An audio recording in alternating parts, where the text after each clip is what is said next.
Ryan, I am so happy to welcome you to Better. Welcome to the show. Thank you, Dr. Stephanie. It's interesting because we haven't really what we're going to talk about today. We're talking about your new book, Right Place, Right Time. And on the show, we have talked a lot about how we can optimize our hormones, what's the nutrition, what's the mindset, but we haven't talked about the role of place. So I'm really excited to dive into all of the particulars that you cover in the book. Before we do, though, I think it's always useful. I'm always curious as well about, you mentioned, we were just chatting in the pre-chat and you're like, my first book, it's been like a really wild ride. How you came to write a book about the role of place in longevity and health. So maybe a little bit about your background and what was the compelling reasons for you. I know you talk a little bit about your own move in the States to Austin that might come up, but what were some of the driving factors for you to write this book on the role of place on health and longevity and wellness? Yeah, no, for sure. So this was never part of the master plan, Stephanie. I have 3 kids, and one of them, our oldest, is a junior in high school, and she just took the PSAT. And I took the PSAT growing up, and the math was fine, but the English suggested I was English as a second language. So this was not necessarily the path.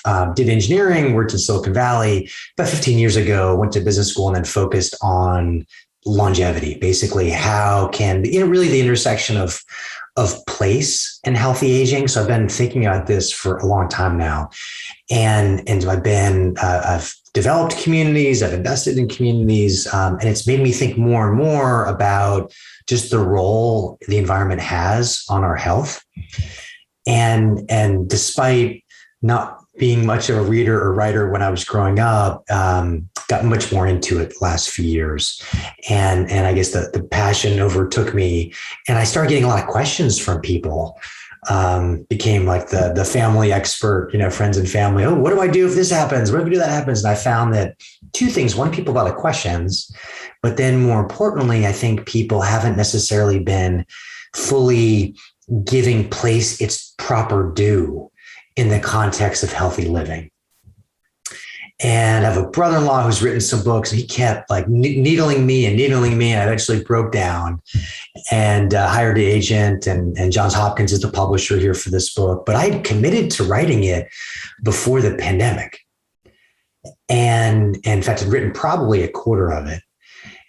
Thankfully, not more, because the pandemic really has, I think, shifted a bit how we think about this. So it came out a couple of weeks ago. It's been really, I've enjoyed it more than I thought. Like the writing, because I've been so interested in this topic and studying and reading and observing. I wouldn't say it was easy for me, but it was something I'd been thinking so much about. That certainly helped. It was fun. I made it a bit of a family project. I hired my daughter to do the editing for it. Oh, nice. So she now knows far more about healthy aging than perhaps any 15-year-old girl should. But yeah, so it's really a passion project.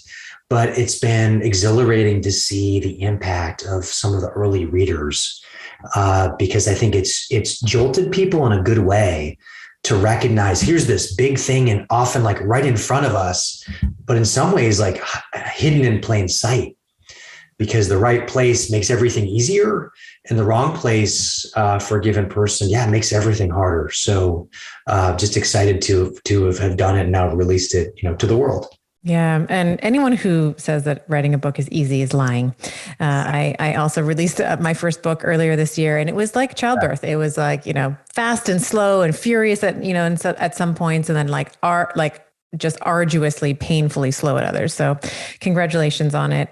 And I definitely want to talk about the pandemic and how that has shaped our view on place. But before we get there, I think it's worthwhile to maybe define a couple of socioeconomic factors that go into, determining whether you are in the right place. And you talk about this in your book. I believe it was, I'm going to hopefully say his name correctly, Raj Shetty, economics professor at Harvard, and you write about this in your book, how he had demonstrated through some of his research that life expectancy can change by decades, decades based on your zip code, which I thought was fascinating. So let's talk about how we can determine, are we in the right place right now? So you talk about five factors, and maybe we can talk about each of those in turn, define them, and then how we might start to,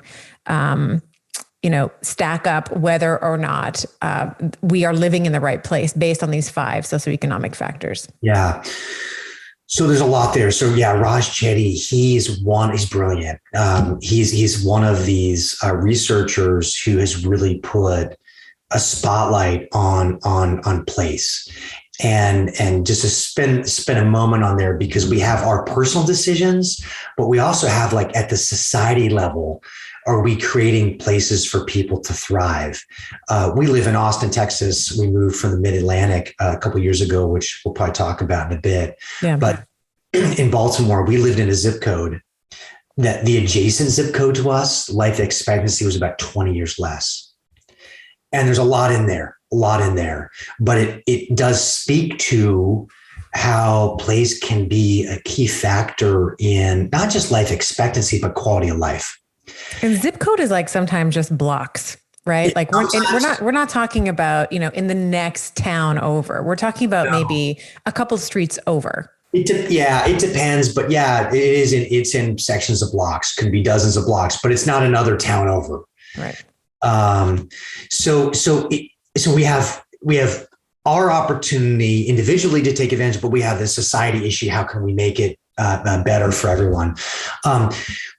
To your point around these drivers. So part of the book, in my research for it, was studying just successful aging. What are these factors, that matter? And there was a book that put a highlight, I think, on this at the macro level. And that was a book called Blue Zones, came out a number of years ago. It studied 5 or 6 places across the world, see why people live longer in those areas. But there's a big body of research where people go into these individual factors. So the 5 that I highlight in the book are really based on the Gallup Healthways Index, and that's purpose, social connection, physical well-being, financial well-being, and then really place, community. And to start off with purpose, it really is so important at every age. And when I define purpose, it is something that kind of motivates you on a daily basis that's bigger than yourself, where you feel like the energy that you're spending makes a difference in some way that you get meaning from. That's not just self-serving. Not just self-serving. And the research is pretty significant around that. It's not to say that there aren't self-serving things that you enjoy, but in terms of really driving your overall longevity, it's the element where it's bigger than yourself that's so significant. You tend to live longer. Your incidence of dementia is significantly less. There's a number of different health outcomes linked to this identifiable purpose. And when we're younger, perhaps some of it's easier, like raising a family, for example. That would be one thing where you see this, oh my gosh, our guys are teenagers, but in the early days, it's a full court effort. And you're just lucky to survive the day, but you have purpose that day. As we get older and we're living longer, sometimes that purpose takes more effort to understand what is that can drive that for us. And one of the overarching themes, take a step back for a moment, is just we're living longer. So today, 50% of the kids that are born in developed countries are expected to live to at least 100 years old. So this is not just baby boomers living. This is like a new thing that's happening. And these lifestyle habits, as we move to the others, these are important really at any age. And so you got purpose. You have social connection, which these concerns about a loneliness epidemic were true before the pandemic, but the pandemic's really put a spotlight on our modern age and how we're connected yet so disconnected. often quoted research around loneliness specifically is that people who feel regularly lonely, it's the impact of smoking about 15 cigarettes a day. And it's not the same as being alone, right? I was going to get to that. So yeah. Exactly. So loneliness is this perception that you're not as socially connected to people as you wish. There's social isolation, which is more related to physically, are you not around people? Is there less actual interaction? There is research around people that feel regularly lonely, like I talked about. And there is research around if you are socially isolated to a large degree, that also has significant negative health implications. But you can have lonely people that are in crowded apartment buildings, and you can have people that are not lonely that are living alone in different places. So it very much, some of this, the physical isolation, that is fairly objective, but the loneliness piece is very much dependent on the individual and life stage. So in that sense, it can be complicated, and that's why it's important for individuals to assess some of that on their own.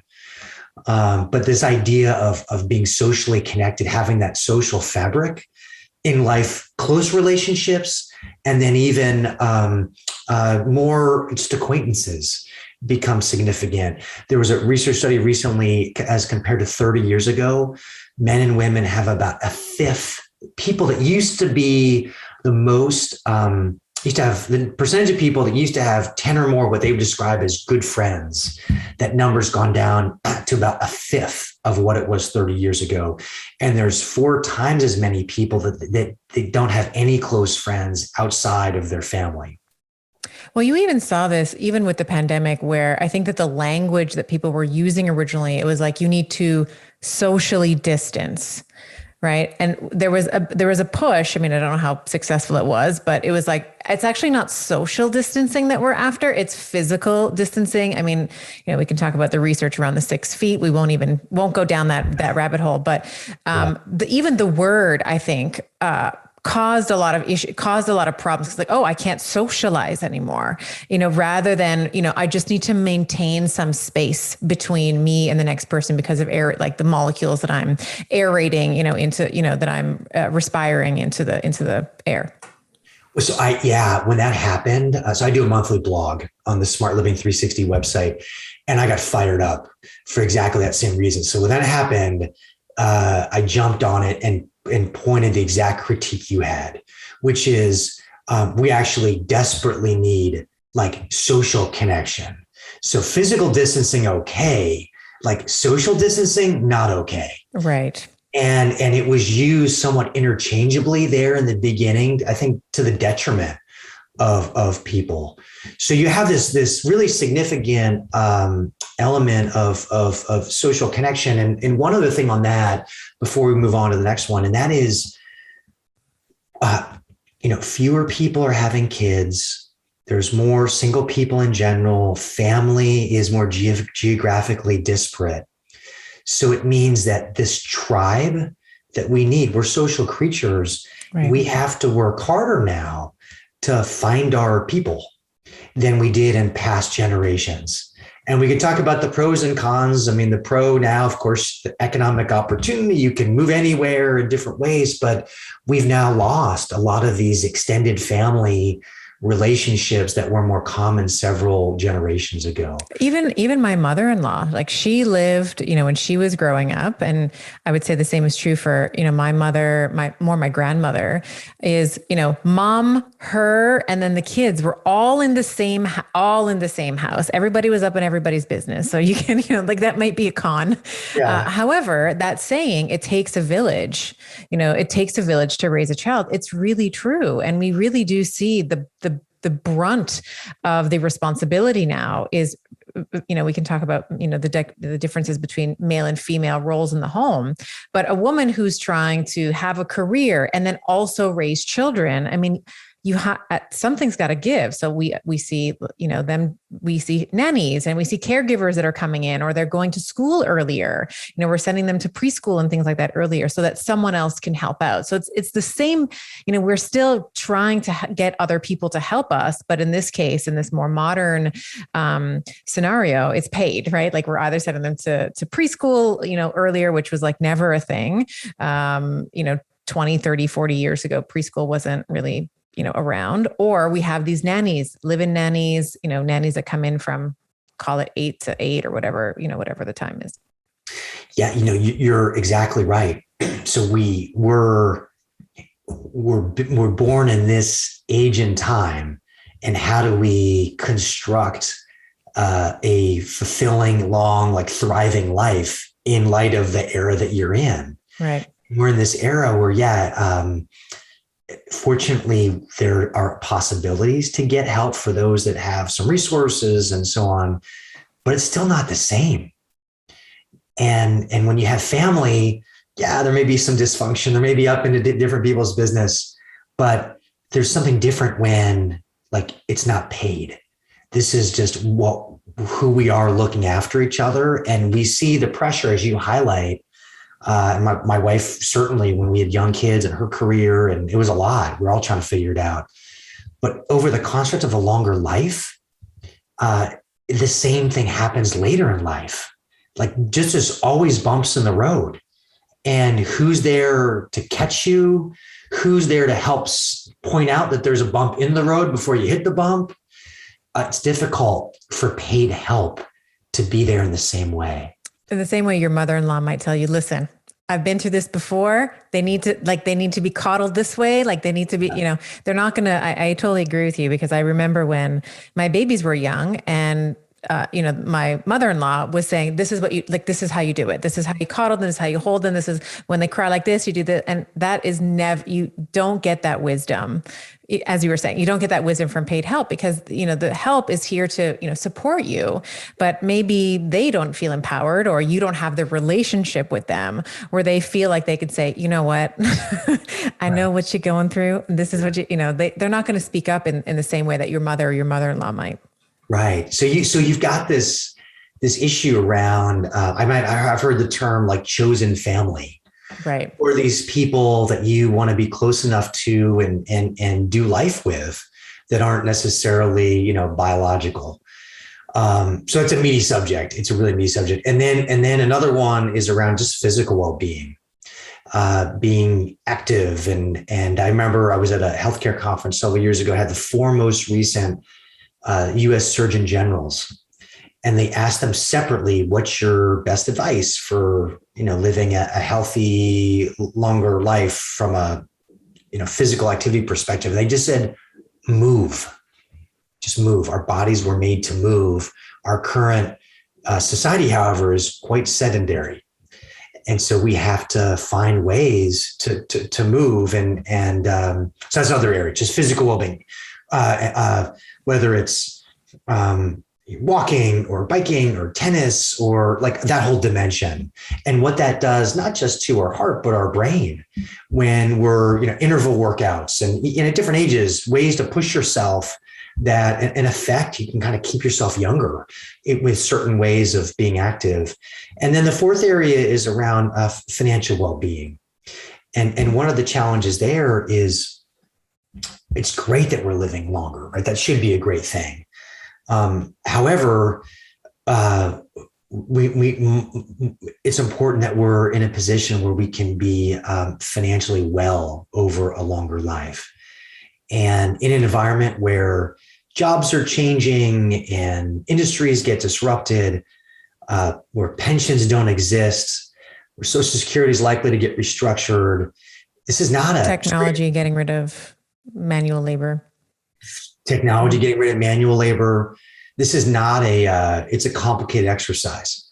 And so that's another piece. And then the last piece is related to, is really related to place more directly. So are you in a place that you feel have this emotional connection to you? Do you feel like you belong to this place?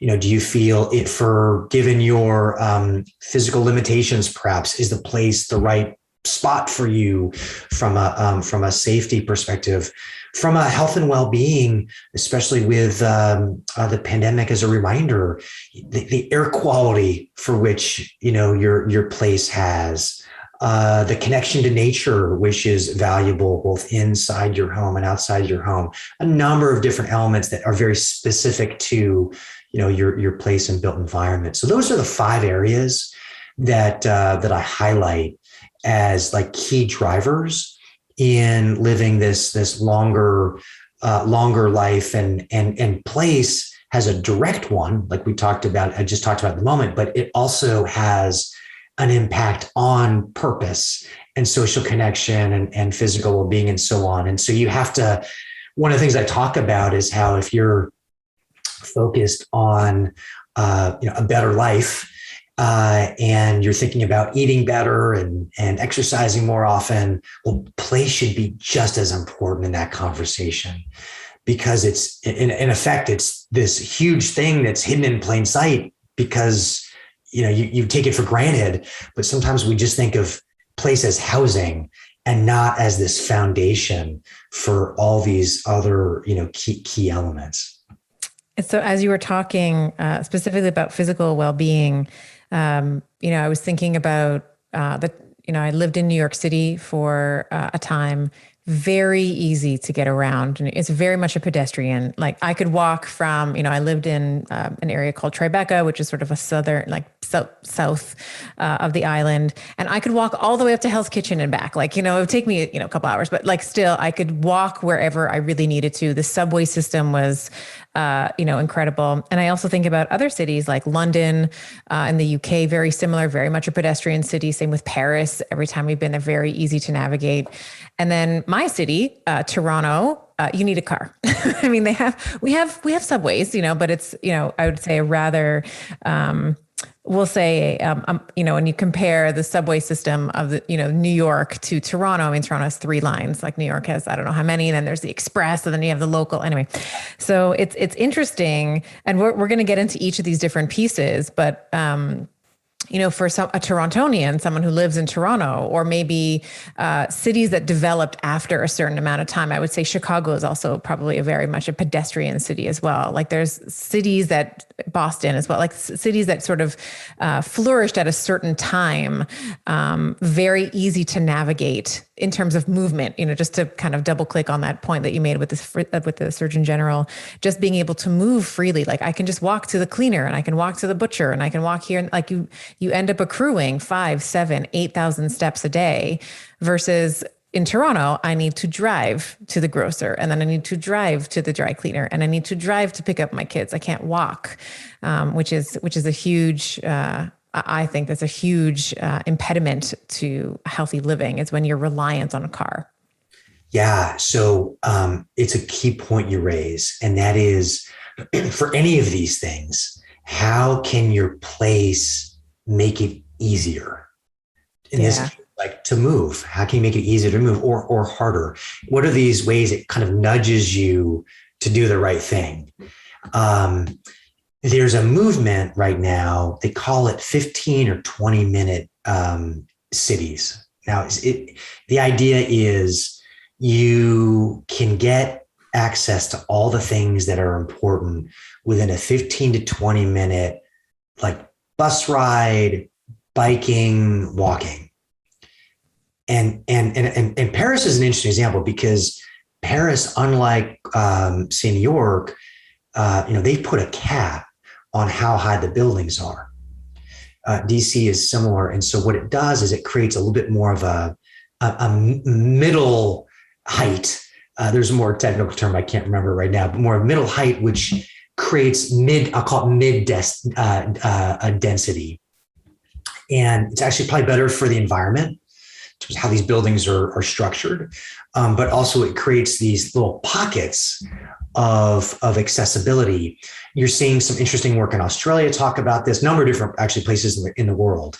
How can we create these 15 to 20 minute pockets where you have all that you can get to without necessarily having to own or get into a car? Now, we live in Austin, and Austin is not known for its public transportation. There's no subway. The buses are a bit intermittent. However, walkability score, which is part of what we're talking about, we picked an area where, at least by bike, and I use my bike all the time, anytime I can get a little hot. So sometimes I'm a little bit sweaty on the other side, but grocery store, pharmacy, doctor, schools, post office, like all within 10 minutes by bike.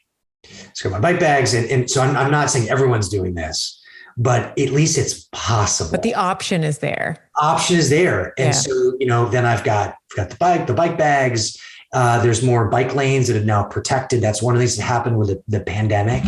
So I would say it is this. Yeah, it's an important factor as it plays out. Like, what allows you to just nudge you to an easier way, the right lifestyle, let's say. And some of these things, as we get a bit older, they become even more important in our immediate neighborhood. Just to finish it off, within 5 minutes, we're not walkable to a grocery store, but it's still a very pleasant place to walk. So that's another piece from a walkability. Are you in a neighborly area where there's sidewalks or wide streets and it's pleasant? Or are you right next to a freeway where that's not, a possibility? And what just makes it easy? That's, again, keep on going back to that, because we can have the best intentions, but as a practical matter, if it's a little bit harder to go do it, you're less likely to do it and make it a habit. Yeah. So place can be a factor in that. The other thing I'll just mention about my love for Paris, just in terms of community, one of the things that they've done is they have and I was watching an episode of, I forget the name of it, was Zac Efron was of the host, and he was going all around trying to figure out what were some of the longevity pieces. And he visited Paris specifically for their water, and the city has taken over. So, a city like mine, there's like a central, area where the water is, there's a fluoridation center, and they have, they don't add fluoride to the water. They have, I think it's a salt water. There's something there where they put hydrogen bubble. I can't remember the exact mechanism, but what they've basically done is they have installed all of these free water refill stations all through the city. So instead of buying bottled water, which of course adds to the environmental load and is usually just tap water anyway, and increases the garbage. It's like, just take your tin water bottle. You can just come up here and it's free. You can either choose carbonated, like flat, or sparkling water, which I thought was like, go Paris. Go Paris. No, Paris does a lot of things right. Yeah, we do, but it. And we'll get into this in a second, but you almost have to play like macro economist in some of this, because if you're in a place like how you described Paris, where it's just literally in the water, that people care about these issues, then it's more likely that you have like better water, like you're describing. There's more people where this is just a priority, and it makes it you're more likely to age well. I mean, that's a reality. So it is. Whereas some places it's not on the radar screen at all, and you're trying to fight upstream, which is often a losing battle. So how can you find these places, and maybe you're already there, but have these places where it just feels like the right fit for the things that you care about? Yeah. So so we've talked about some of these five factors that you've been talking about: purpose, social connection, how easy is it to move, so physical well-being, financial well-being, and community in place.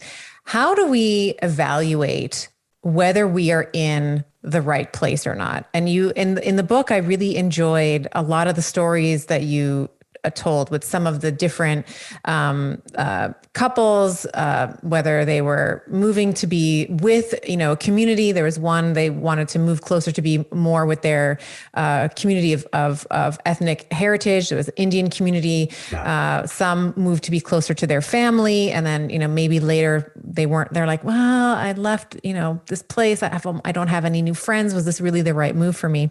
Yeah. How do we, looking at through the lens of these five factors, how can we look at our place, whether it's a town, a city, suburb, and evaluate whether or not, and we can start off sort of like metro area of the country, and then we can get narrower in our focus as we go on. And is it the right residential dwelling that we're in? How do we begin to evaluate that?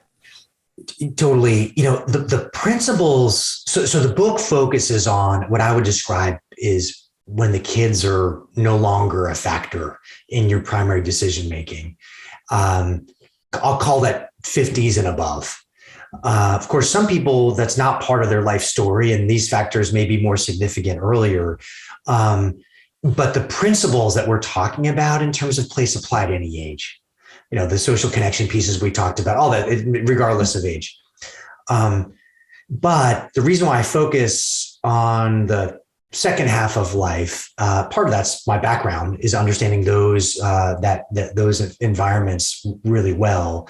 But it also is a point where, as I said, you have this logical opportunity to revisit what do you want this longer life to look like. And so I start off with, we went through those 5 areas, but I think it's important for people to self-assess, where are they on these? Because oftentimes you might find that you're deficient in a certain area, but you can fix that or improve it, but by just doing certain lifestyle interventions where you already are. But when we think about place, it needs to be broadly defined, like you described, where it's not just your physical dwelling, it's your neighborhood and your urban, suburban, rural, and what metropolitan area, like you described Toronto compared to others, and then what region of the country, and even what country. I mean, it's sad right now, right? Given what's happening, for example, in Afghanistan, for everyone, particularly women, like you might have a beautiful house, but you're in the wrong country, regardless of how nice that house is. And we have examples of that in to lesser degrees all over the place. And so I think that there's an element as you evaluate these decisions, as I mentioned earlier, being like a macroeconomist for a second, like what are the characteristics of my region? Where are they importantly, where are they going? Because as we're living longer, you might live in one place, but you could move to another and be there for decades. You might say, I'm from Boston, but maybe you decide to move to Kansas City. And if you do that in midlife, you could be there for decades, and that really could be your rooted home. And so I think and I have some different resources in the book, but I think it's helpful to understand with some resources that are available out there, how do I think about like the likely growth of a certain region or metro area. One of the things I reference or talk a fair about is just, you have to think about the economy of tomorrow. And you mentioned a bit about labor being displaced with technology. Well, technology has such a role right now in our economy that if you're living in a particular area that technology is not part of the ecosystem there, those companies aren't there, you have to ask yourself, are we positioned to be like a thriving place over time?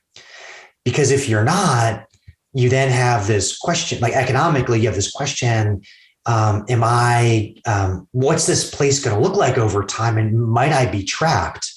I have an example in the book, Pittsburgh, Pennsylvania, for example. My dad's from Pittsburgh, so we're raised Steelers fans.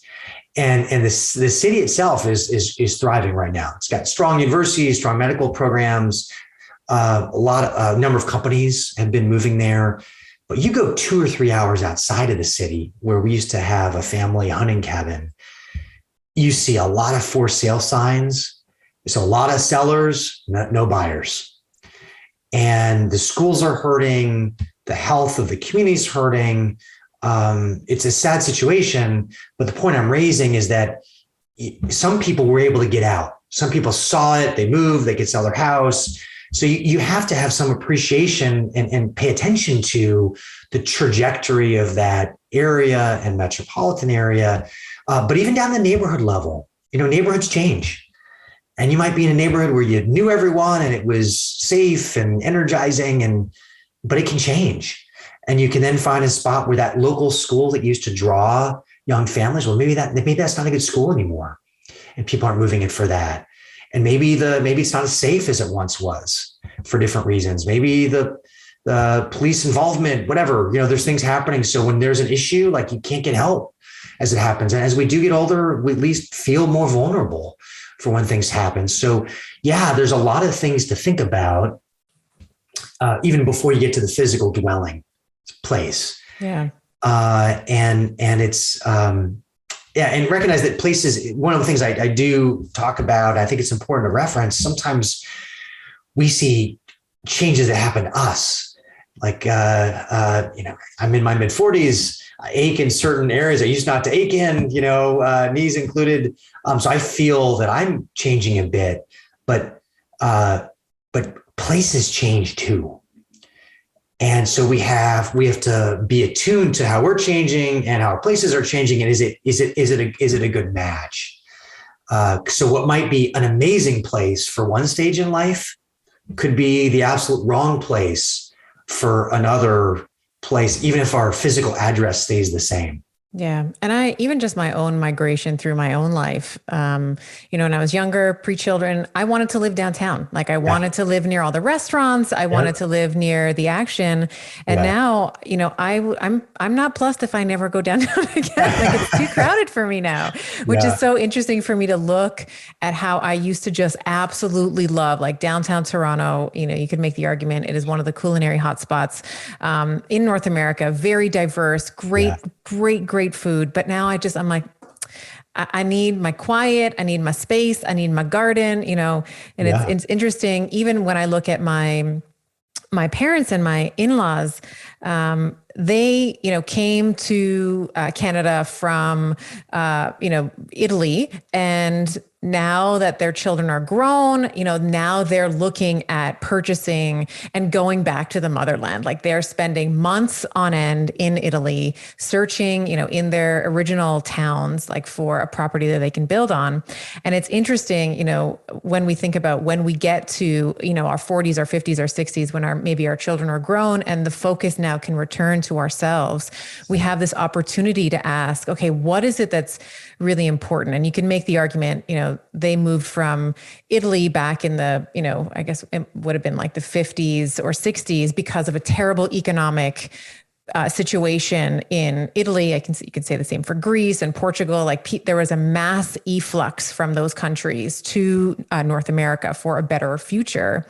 And now we're it's like, now the pendulum has swung to the opposite end. It's oscillated all the way to the other side, where we're like, okay, let's go back. Let's go back to the place that speaks my language. I can go and see my cousins that never made it out. I can go and, have my cappuccino in the morning with my cornetto, or, whatever, the things that bring them so much pleasure that you can't necessarily find, or at least not in the Italian areas. Things are always better in Italy. That's what my Oh, amen. So it's interesting, the migration patterns. That's sort of the point that I'm trying to bring up, is that, we all change through our lives. I was like downtown girl. Now I'm like, suburb of Toronto. That's where I'm very happy.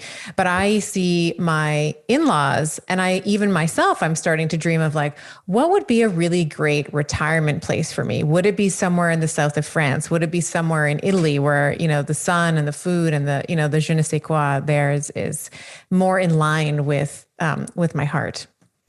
So you raise an excellent point. We're actually, as a family, going to Italy this summer, so we're excited about that. The point is, when we think about a longer life, when we're told to think about aging, the narrative often is a glass half full narrative. It's like, but when you look at, and that's really ageism that's around all of us, that we do to ourselves.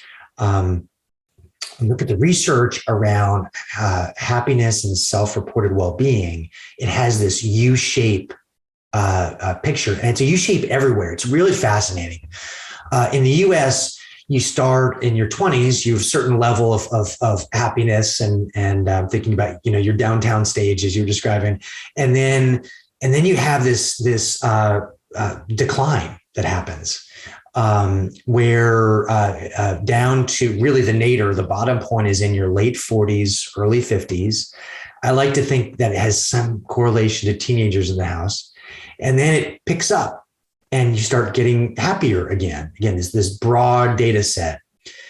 to the point when you're in your 70s and 80s, you're happier than you've been at any point in your life. It's called the U-shaped happiness curve. We don't talk enough about this.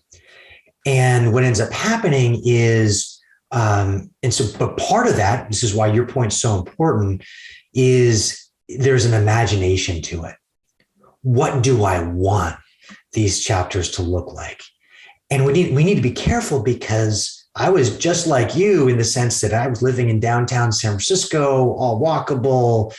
My last name is Frederick. My friends would call me SF Fred. That was part of my brand. And then, one thing leads to another, and we're happily outside of downtown Austin. Yeah.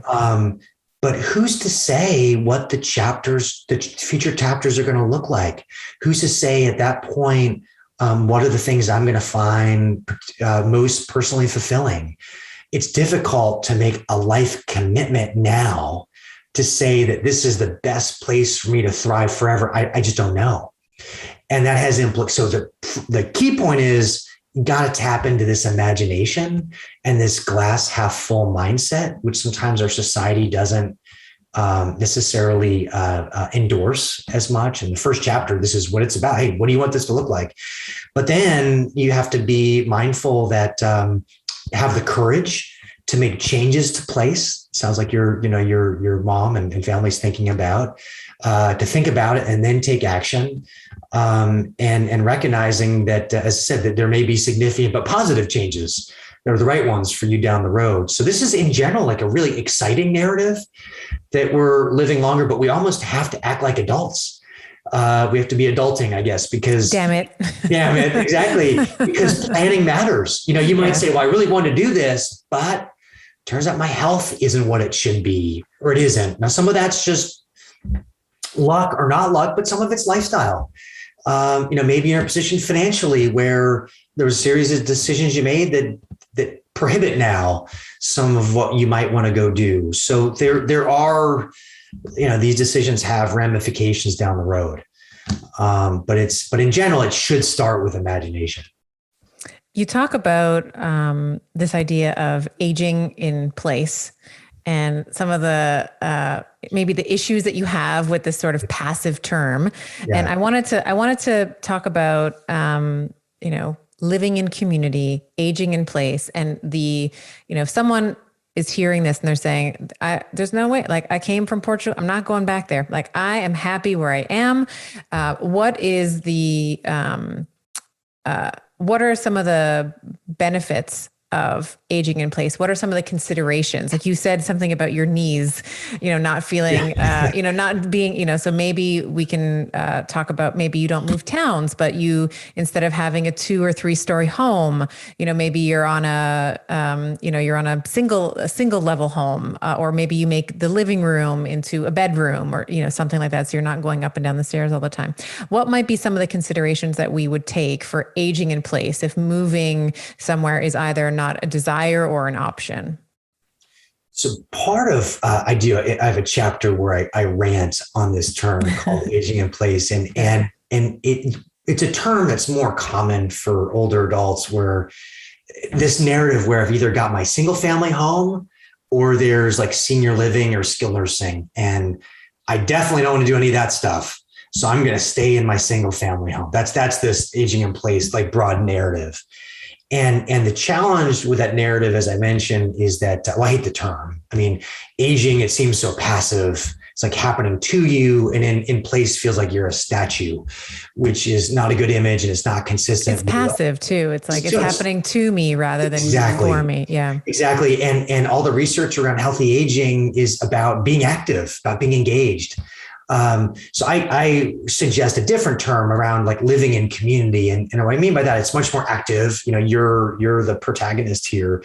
But also recognizes that we, like our conversation earlier, the community has a double meaning, because it does mean people are important. These relationships are important as it plays out, but also trying to untether your identity just to that physical dwelling. and I understand for people that have lived in a single family home or a certain residence for decades, yeah, there's a lot of emotional connection. I understand that. But to your point, there may be things that make that physical dwelling just not the right place. It could be your master bedrooms on the top floor. It could be that, per our conversation earlier, just you're in an area where it's not very walkable. It could be one of the issues actually are related to bathrooms. As we age, one of the key things is not falling. About a third of older adults every year fall, and that can lead to a different path. So there are a number of things you can do. I highlight some examples in the book to make your current place better through remodeling, through thinking about furniture allocation, through some lighter touches. But then you do have to think well, maybe I love my neighborhood and my broader community, but I need to change my physical place. And that's where, it can make sense to consider maybe a condo or a townhome or other models that are out there that just fit better to where, you are. Maybe it's simply you just want to downsize. You got too much stuff. And you recognize the cost of that and just the mind space that takes. So I think we're, as a society, that people that are familiar with this aging in place term, I just think it can be a disservice because it suggests that since I don't want to have this other stuff, the only solution is staying where I am in exactly the way it is. And that can be equally awful, maybe more awful in some cases for people's long-term health, depending on the situation itself. Yeah, it's interesting. As you're describing that, I'm thinking about my aunt who, my uncle had some trouble walking. They were living in a 2-story home. They've lived there all their lives. They had to make the living room the bedroom because going up and down the stairs was very difficult for him. And the solution that they came to, they still wanted to, they're Italian, very much speak Italian. That's their preferred language. They bought a condominium in sort of an Italian pocket in Toronto. So now, the grass, they don't have to worry about the grass. They don't have to worry about the shingles on the roof. They don't have to worry about all the little things that happen with home maintenance that we often, they're sort of, we think, oh, the purchase price of the home is X, but we don't actually factor in, well, the roof has to be changed every such and such. The grass has to be, the snow removal, all the things. So now they live in a condo and they're much happier, they have Italian friends. They can go to the little Italian cafe. And then they don't have the physical pressure of having to maintain the house. And then for him to be going up and down the stairs, which is very difficult. They can go up and down in an elevator now. So you see that decision for place, the way you describe it with your family, sounds like it made a huge difference. And if you follow the aging in place narrative, it would be, no, I must stay where I am. Yeah. And so it's a great example because it reminds me a little bit of the Indian couple I described in part of the narrative in the book. Like, you make a change in place, but you can see the place itself was better. The community, the social connection changed. Maybe even the physical activity changed because of what you're around. Like that. It's why it's this big thing, but still hidden in plain sight sometimes. Because if you just move that one big rock to a different place, like all these things can be easier. It's one of those things because it can be overwhelming as you think about how do I make my life better. There are just so many. Can be overwhelming. How about, always doing, how do you know what the right thing is all the time? But if you get placed right, man, so many other things come with it. Why do you think senior living or senior facilities, nursing homes would be one of them, or even just community? Why do you think that they have such a bad rap? And this might be my own story coming to it, but I've always, for example, my aunts and uncle that like living in an Italian, like living in an Italian specific senior home was like the worst thing for them ever. It meant that they were dying. It was just a place. It was like a waiting room for death. Why does this have such a bad rap? Are there benefits to living in some of these where there's been purposeful design around senior living? And how can we begin to change that narrative? Yeah, another great question, Stephanie. So And it's an exciting time, in part because I think you're going to see a lot more models emerge, just more options for people. I think what happened, and I know some of these elements well, is I think what happened is a number of these models started on a care-based model, right? Where we're just delivering care. In some cases, we just miss the person. And Stephanie, Ryan, we are people with personalities and agency, and we have hopes and dreams, and we want to continue those no matter where we are in these different chapters in life. And I think the culture sometimes of these senior living communities, they pretend as though those things don't exist. And you become more of a patient than a person. And not everyone does that, but some places do that.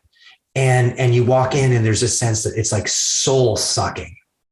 It's like a waiting room. It's like people are just waiting to die. Yeah. I do a lot of, keynote speaking and some of it in the senior living industry. And I was on a business trip and I saw the sign of a senior living community, and it pointed a certain direction. And right below it was a sign for the cemetery, the same direction.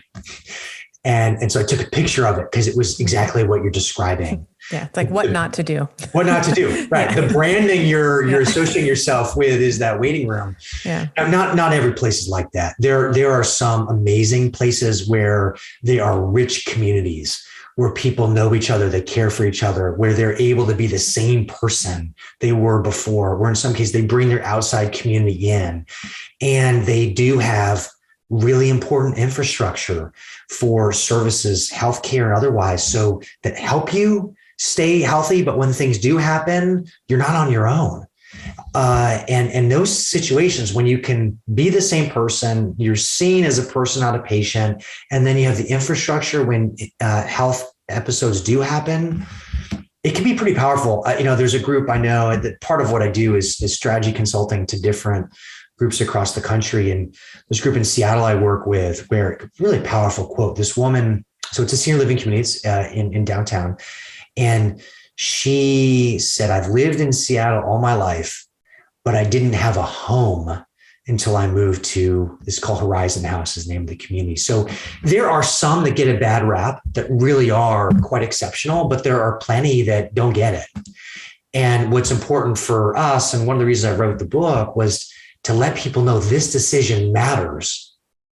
Understand it, invest in it. It's actually a bunch of decisions. It's unlikely you're going to be in one house forever. So you're going to come into making a decision multiple times. In fact, most people move at least a dozen times in their life. A dozen. Yeah, most people do a dozen times. Wow. So there's almost an element of a core competency around thinking about it and doing it and making the right decision. But I'm hopeful that not only does it make people like you and me and our listeners make better informed decisions, I'm also hopeful it's going to make different real estate developers and public policy people create better places, so that it's not a single family home or skilled nursing. There's all these options in between, and you can find the right one for you at that chapter. There's a movement right now called, started initially by the World Health Organization, WHO. ARP is really leading the effort here in the States, but it's around making age-friendly communities. So how can we create in the overall infrastructure, like sidewalks and things like that, but also just the built environment? How can we just make it work for all people? I partnered with a public company. We built a development in the Washington, D.C. area where it was an apartment building, but we were very intentional to design it so it worked for all ages. So if you were in your 70s and 80s and you looked into the bathroom, you would see there were slip-resistant tiles and blocking behind the walls from grab bars if you needed that, or the shower with a bench. But if you're in your 20s and 30s, just look like an attractive bathroom. So there are things that we can do as a society without a whole lot of effort to just make it easier, for people to live there at any age, which is one of the reasons why it's so critical, because half the people born today are going to live to 100. So we have to rethink the infrastructure of places. So to your point earlier, not everything's dependent on a single family suburban home with stairs where everything you have to do is pop in a car. So it's going to get better. And I'm hopeful this book is part of a movement for people to think better about it, but also for us to create better places. What were some of the observations that you made? You mentioned that you wrote about a quarter of the book prior to the pandemic, and assuming the 3/4 of the book, as it was happening, and we're sort of coming out. I think the other end of it now. Maybe we'll start calling it an endemic. But what were some of the observations that you made around the needs that were going unmet when it came to place with the pandemic? I've heard of women that I counsel. They're like, there's just not enough space in my house. Like I'm working from home. My kids are working from home. My husband's working from home. Like there's no place for me to hide, where they went from seeing these people 2 to 3 hours a day to seeing them 24 hours a day. What were some of the observations that you made, and how do you think some of those pattern interrupts, if you will, are going to shape the future in terms of place design, neighborhood design, community design? Yeah, well, perhaps you should have counseled my wife, because I think she had some similar observations there in the peak. I didn't always feel as wanted. So I think a few things. It's easy to have the pandemic or endemic. I haven't heard that before. I love that. When we're in the middle of it, to overstate what the long-term implications are. And I remember when I was writing the book and the pandemic's happening, it's like, should the title of the pandemic be in the title of the book? And I'm like, no. This is the themes here are they're so much bigger. They're so much more enduring, that the pandemic in large part just put a spotlight on place. And we have to be aware that this is sadly probably not the last pandemic that you and I are going to face in our lives. So we have to recognize there's going to be stages where we have to be mindful. So if we're in a spot where we're particularly at risk, when you have these infectious diseases, you got to think about that, on the front end. But I think there have been some longer term implications. Getting back to your question, I think how we think about flexible spaces is an important one. I do think there are implications about just sheer square footage. I think, this idea of being able to have effective work from home, it's going to be with us. Like this idea of hybrid working, it's not going away. In part, the technologies are there. It's more socially acceptable, and more people want that. The idea of having to slug away at a commute, which could be an hour or so each way, to be in an office that maybe you don't like. I mean, that's not everyone wants to sign up for that 5 days a week. So how we think about the space that we have and being flexible for different uses, I think is one of the pandemic implications. I think that just going back to our point around social connection, when the pandemic happened, we were like all naked in a way. It exposed things that were good or not. And so some people had pods, some people didn't have pods because they weren't connected enough. So I think that's one of the implications. Am I in a place where I have those relationships, or I can create those relationships? We have a woman that we had rented a home before we moved into the house we're in now, and she's amazing. She's 85. She leads a weekly yoga class in her backyard that people have to pay for. My wife's gone several times. And it's a group of women that started out as walking buddies, and they've just stayed in touch. And so she's got this rich community of people that are aging successfully that she already had in place before the pandemic. So she had people checking on her and vice versa. And some of that can be purpose, right? If you have certain people that you can help out and it makes a difference, that's an element of purpose in your life. So I think there's physical implications around this. Like we talked about in the physical space, I talked earlier about I think we found that there are some places that economically aren't like set up well for the future. There are some places right now where the fiscal health of the state or the city they're not good. And as people have left, it's made it harder because the people that have stayed there, it's not the selection bias is not a positive one. It raises some very interesting policy issues as a country, like how do we make sure every place thrives? But as a practical matter, at the moment, some places are just harder. And so, coming out of this, so I think there's a number of different components. It's space, it's how you develop relationships, it's recognizing that life is fleeting. So these things, that these interventions you can make a difference.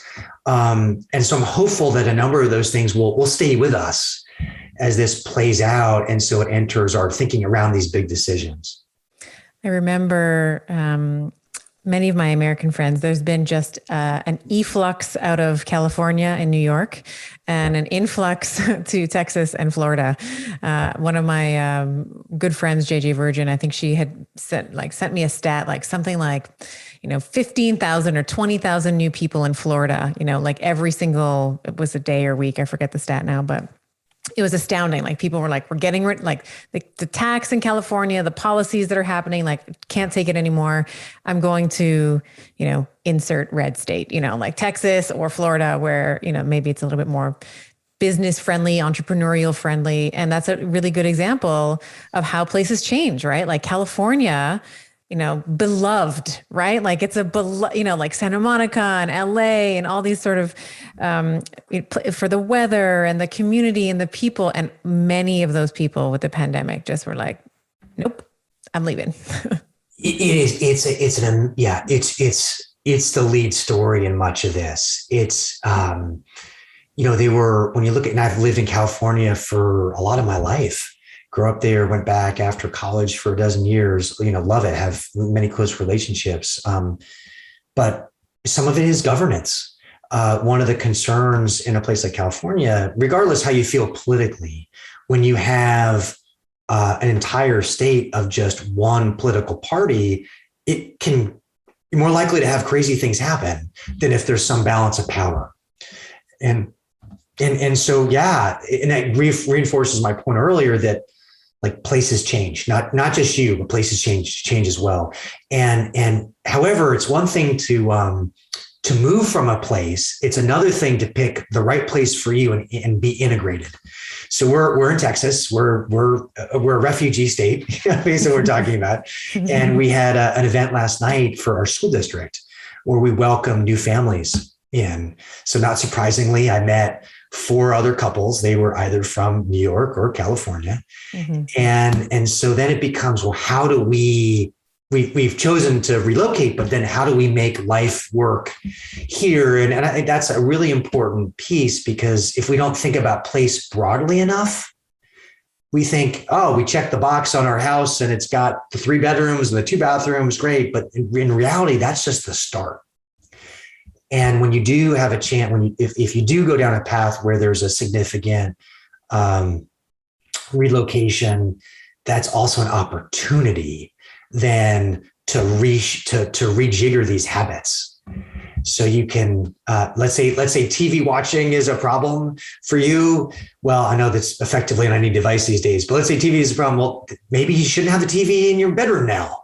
Like you have a chance to revisit these things, so you're more likely, it nudges you to these better, decisions that you probably want anyway, but it helps. You mentioned before we pressed record that you have a self-assessment that you're going to be giving or allowing people to take so that they can evaluate whether or not, or they can get a better sense of, where they are right now. Can you give us a little bit of information on that? And if, people want to follow you, they want to tell us about the book, tell us all the things where people can find you and your work. Yeah, absolutely. So I, as I mentioned earlier, this book wasn't part of the master plan, just life, took me that direction. But it's been fun now hearing people's response to the book. So it's been out a couple of weeks, but there's some people that have gotten it and have read it, quickly. And this one woman, she reached out, don't really know her very well, but she reached out and she's like, she's in her early 70s. She's single. She's like, I felt like you were a friend and we were having a beer in my backyard and it was good beer. So this idea has come up a couple of times. I feel like I'm talking to a friend, and that was my hope, is that as you're going through, there's no judgment. It's just, hey, this is important. Here are your options. Make a good decision. And so I've really, it's been, it's just made me feel good that you're having this positive impact in something that matters.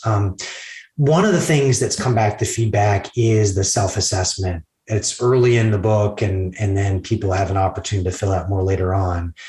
And it's a prompting around those 5 things we talked about earlier, purpose, social connection, physical well-being, financial well-being, and then kind of community in your place. And with a set of questions like, well, where am I on this? Because if you're perfect everywhere and that's the reality, well, hey, you're in the right place at the right time. But if you're not, it at least probes you to think, what could I do better? Where might there be an opportunity? And so the plan, we're in the process right now, it'll take a few weeks, but we're going to put a version of that self-assessment on the Smart Living 360 website. So people can come in, ask a few of these questions, and then it shoots out, here's a picture of how you've answered it, what it would look like, and some suggestions of what you might do. There is an element as you do that, though, that we're all blind to certain things. So it's helpful sometimes to get feedback from others. You might feel like you're really active, but maybe you're not really, if you're honest with yourself, for example. So it's helpful to have some outside perspective as it plays out. Or if you're in a relationship, you may not have full rights to relocate a family. It might be a partnership decision. And so netting it out together so both people thrive is important. But in terms of more information, the best place is the Smart Living 360 website, which is www.smartliving360.com. And there's an opportunity to sign up for a weekly message. That's where the self-assessment will be. There's going to be more content over time because I'm recognizing that people are looking for not only where do I fit on this, but how do I make it better? What do I do? How do I think about it? And so I want to be more helpful as that plays out. And it's a range of people, Stephanie, we talk about, I focus a bit on kind of the 50s and above as I talk about second half of life, but some of these issues may matter for people younger. The conditions for someone maybe in their mid 70s and how they're thinking about is different than people in their maybe single, different than people in their mid 50s, perhaps. So there's a number of different just places people find themselves, and having content that meet people where they are is important. There's one thing I didn't mention, should have earlier, is I mentioned it briefly, but there's a lot of single people, single by choice, childless perhaps as well as it's played out. That aging is complicated, or having a longer life is complicated for anyone, but it's particularly complicated if you're more on your own. And I had breakfast with a friend of mine yesterday from Baltimore. She's in town here and was getting updated on her life. And her kids are now graduated from college, so they're truly launched. She's divorced a few years ago. She's got a big single family home in the Baltimore area. She's like, where should I go? Where do I want to find my people? These are big questions, and they're questions for everyone, but sometimes those questions are even more significant if you're on this journey on your own. And so I think planning and having these tools is particularly important, and especially for women. I think there are some differences around social connection and building your tribe. And I think it's significant to make sure you have the right information to be able to act on it. So I'm on Twitter and I'm LinkedIn is I'm probably most active in, just Ryan Frederick there, but there'll be more of a social media presence over time as well. I love that too, because what you're essentially talking about is co-creating the information with your community. So as you're single women with their children launched, as you mentioned, they're like, I need something like this. I need some type of summary for these cities that are really, or whatever it is. And then you might have the young families that are like, I want to be good near really great public schools, or have access to private schools, or have access to parks, or whatever it may be. So highly encourage anybody who's listening to go, and we'll have a clickable link in the show notes, smartliving360.com. You can sign up for his newsletter, and then you can also send your suggestions to you, which will help you co-create this toolkit for people to make better decisions around place and longevity. Yeah, Stephanie, I'm so glad you brought that up, because it is that the co-generation piece. And I would love, input. And I'm getting that from more people. Here's what I'm struggling with, or here's an opportunity. Sometimes when you write a book, and I found this, part of my ritual is just waking up early and, plugging away on the computer, probably similar for you. But it can feel a bit one way. And then it's out there in the world. And now's a great time to have more of that two-way dialogue. Hey, here's what's significant for me. I can see down the path potentially having even like a talk show where there's opportunities for more of that back and forth of how you think about these, significant things. So we'll see where it goes, but I do think there's a lot of meat there that people are trying to process and think through. And it's not on the margin. It's like, as I said, this decision about place, it just is huge. And your example with your aunt, you talked like that was a big decision. And if we can get the big decisions right, it's less important if we get some of the smaller ones wrong. It's just a truism in life, and just places is one of those big ones. And in terms of right place, right time, you can see it on the website. It's available on Amazon. It's been great. The reception has been really positive. It's only been a couple of weeks, and there's going to be a reprint for the book. So there's a lot of interest in this subject. Amazing. Well, I think that this is going to be so useful for my community. It's a largely female audience. As you mentioned, this can affect women, and it can affect men and women, but particularly later in life, certainly when you think about longevity, women often outlive men. So this is a really important consideration. So thank you so much for your time. This was a fascinating conversation. We've never talked about this on the podcast before. So happy that you've spent the time, and just great chatting with you. Yeah, no, Stephanie, I loved it. And I have a number of Canadian friends, and they all seem to be quite friendly. So you're reinforcing the brand. It's Canadian part of the citizenship requirements. Exactly. Maybe we should add that here in the States. Thanks.